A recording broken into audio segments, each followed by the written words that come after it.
যেন দিনে দুপুরে চুরি করার চেষ্টা। স্পষ্ট গ্রাউন্ডেড ক্যাচ, তারপরও টুপি খুলে চলছিল উইকেট পাওয়ার সেলিব্রেশনটা। রাওয়ালপিন্ডি টেস্টের তৃতীয় দিনের শুরুটা হয়েছিল পাক স্পিনার আবরার আহমেদের এই ঘটনা দিয়ে। জাকিরের ক্যাচ মাটি ঘেঁষে তালুবন্দি করার পরও তার সেলিব্রেশন নিয়ে সমালোচনা হয়েছে কমেন্ট্রি বক্সে।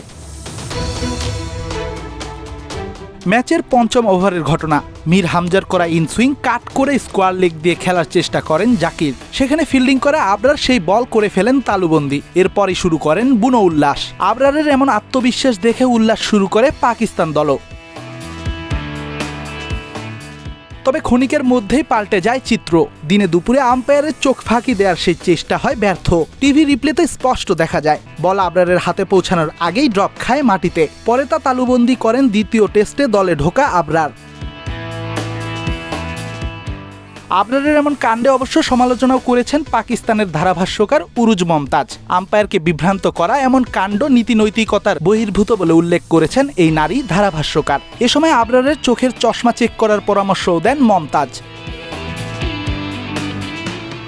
যদিও এদিন জাকির নিজের উইকেটটা বিলিয়েছেন ঠিক 10 বল পরেই, আর এবারও তার ক্যাচটা তালুবন্দি করেছেন আবরার আহমেদ। ষষ্ঠ ওভারে খুররাম শেহজাদের বলে ক্যাচ দিয়ে সাজঘরে ফেরেন এই টাইগার ওপেনার।